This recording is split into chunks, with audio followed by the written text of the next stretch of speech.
guys, jumpa lagi dengan Ilham Lihu di saluran YouTube. Kali ini saya masih akan membahas tentang gangguan asam lambung ya teman-teman. Asam lambung, GERD, anxiety, dan psikosomatis.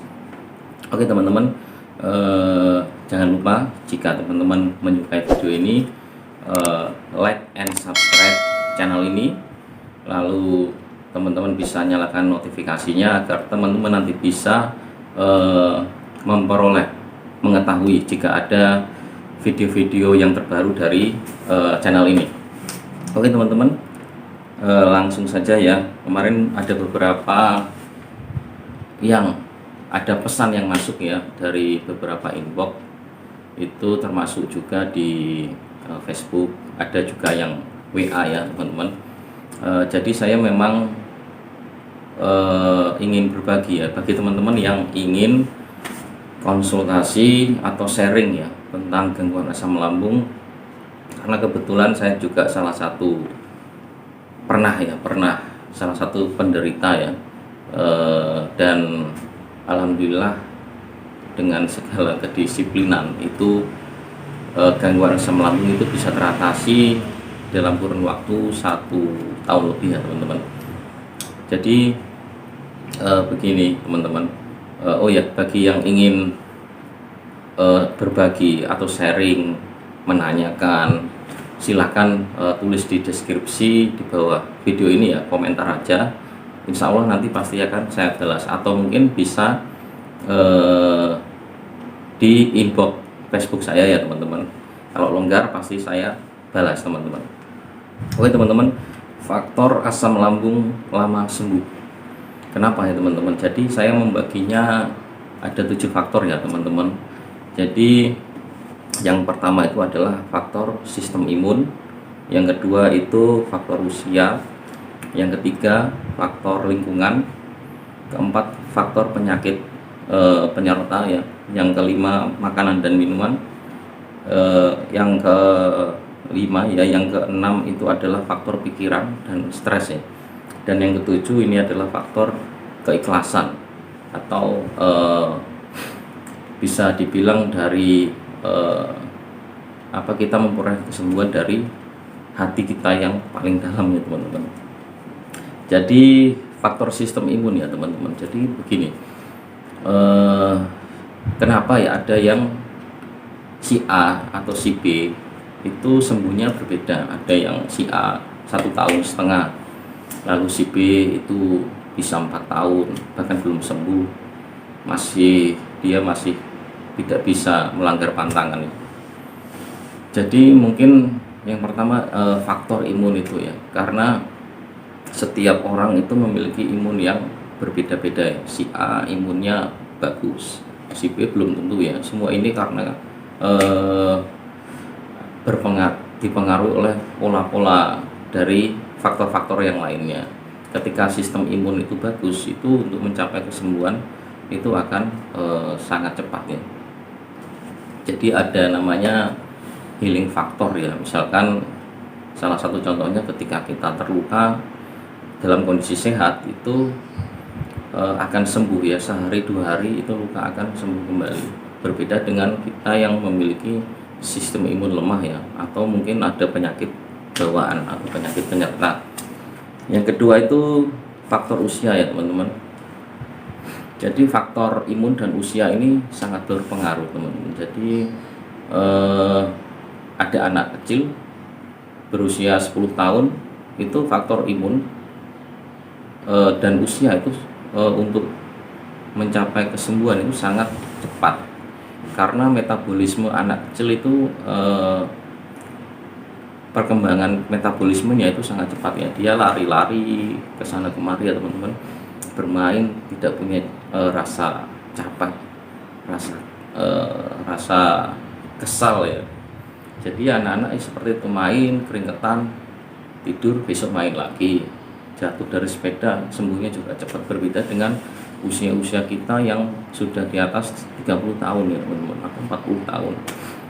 Berbeda. Makanya jika ada anak-anak yang misalkan mengalami cedera ya, patah tulang, itu dia sembuhnya lebih cepat daripada orang-orang dewasa yang berusia 40 tahun ke atas, misalkan cedera patah tulang.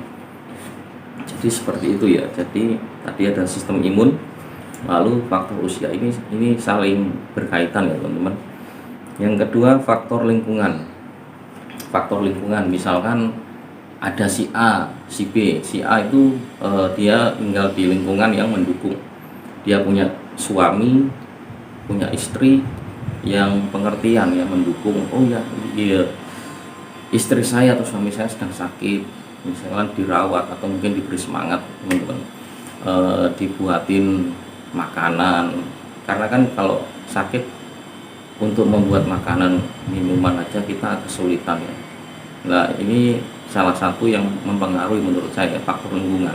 Ketika si B tinggal, misalkan dia di kos-kosan sendirian, untuk makan minum aja kan dia kesulitan untuk membuat, otomatis makanan apapun akan dia konsumsi.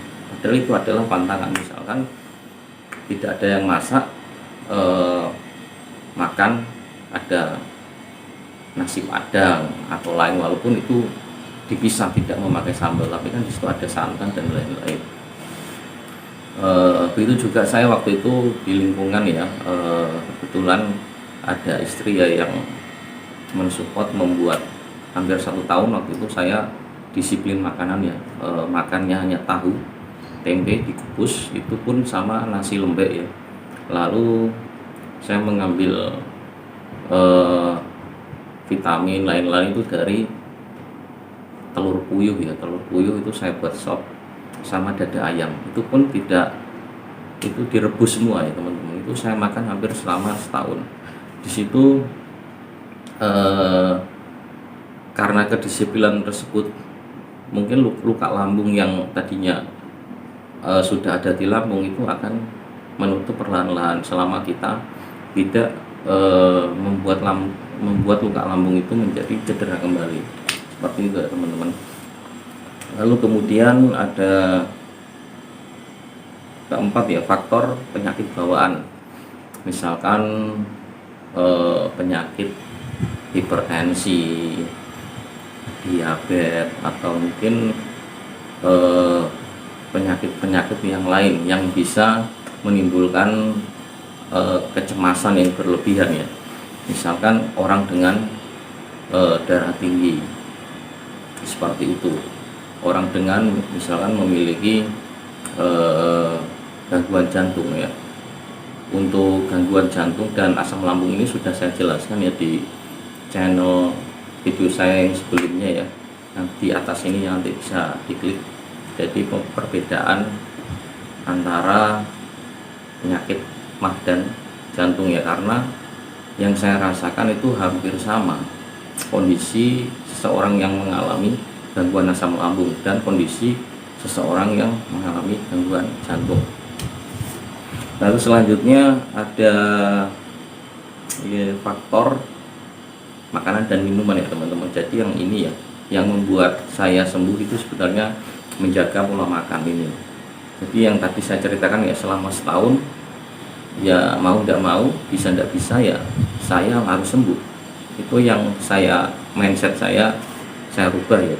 Walaupun apapun yang terjadi, termasuk menjaga makanan ini.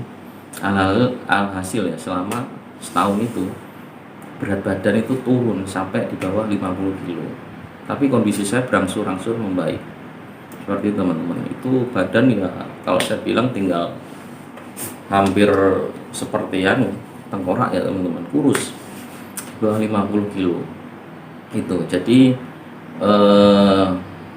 logikanya seperti ini ya teman-teman. Ketika lambung itu luka, kita harus menjaga agar lambung itu tidak bertambah luka ya. Seperti sariawan ya teman-teman. Sariawan yang luka, kita harus menjaga agar sariawan itu tidak membesar, lukanya tidak melebar ya. Bagaimana caranya? Kalau sariawan gampang ya, kita tinggal tetesin obat di mulut, di sekitar bibir, itu akan sembuh. Tapi bagaimana dengan lambung yang ada di dalam? Ketika terjadi luka, kita tidak menjaga pola makan, makanan yang masuk ke lambung itu akan melukai dan memperparah kondisi dari luka lambung tersebut. Ada soda masuk, terkenal luka lambung itu sensasinya luar biasa ya teman-teman. Makan pantangan ya yang berlemak, lambung yang sudah luka mulai menipis, makan itu kemudian kinerja lambung semakin berat, akhirnya luka lambung itu semakin dalam, semakin melebar ya, tidak tertutup. Karena kan kalau kita menjaga pola makan, dengan menjaga pola makan tersebut, luka lambung itu akan lama-lama akan menutup, dan makanan yang masuk itu tidak mengganggu proses penyembuhan dari penutupan luka lambung tersebut. Lalu selanjutnya adalah faktor pikiran ya dan stres teman-teman. Ini kalau kita mengetahui kunci dari semuanya, itu ada yang faktor pikiran dan stres ya, termasuk juga faktor keikhlasan. Jadi ini sangat berkaitan ya, pikiran, stres, dan faktor ketujuh itu faktor keikhlasan. Ketika kita stres, asam lambung akan naik. Naiknya asam lambung menimbulkan rasa begah, nyeri di ulu hati, karena pH yang ada dalam lambung akan menjadi lebih asam, sehingga menyebabkan nyeri di ulu hati. Nyeri di ulu hati menyebabkan gas itu banyak ya di lambung, sehingga perut terasa begah, lalu mendorong diafragma di atas sehingga mengganggu kinerja jantung ya, sehingga menyebabkan aritmia. Lalu ketika terjadi banyaknya asam lambung yang naik, itu fungsi dari sphincter katup yang ada di esofagus itu melemah. Lama kelamaan asam lambung akan naik menuju kerongkongan, akan mengakibatkan radang ya yang ada di sekitar esofagus sampai kerongkongan.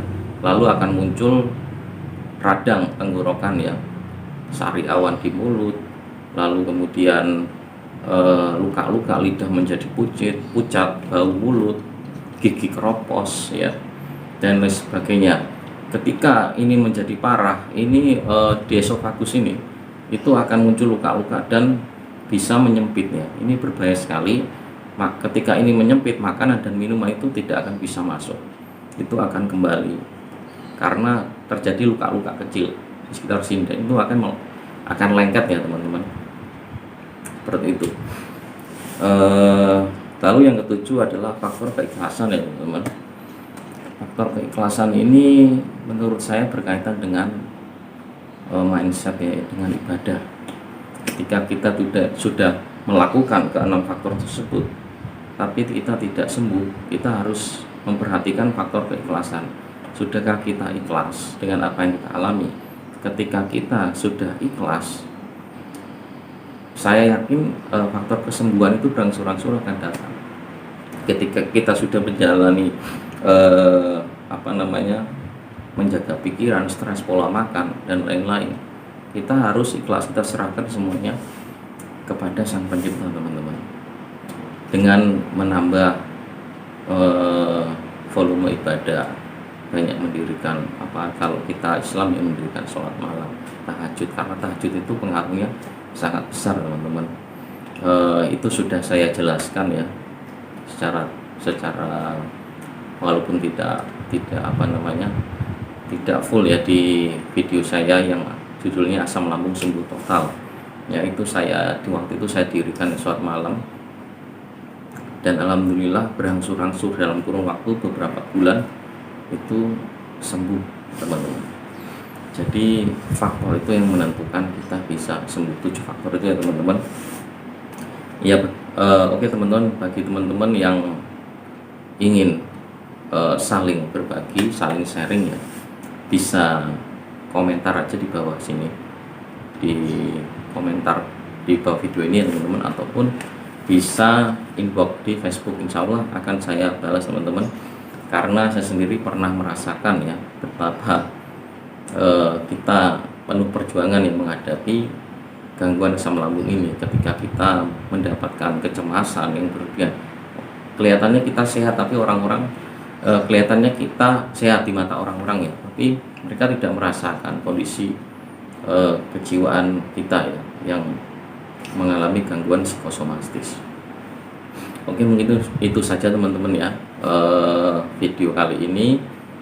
Jangan lupa bila teman-teman merasa terbantu menyukai video ini, jangan lupa like, subscribe, komentar juga di bawah ini ya, dan nyalakan loncengnya agar teman-teman bisa memperoleh notifikasi dari video-video saya selanjutnya. Oke, terima kasih teman-teman. Salam sehat. Assalamualaikum warahmatullahi wabarakatuh.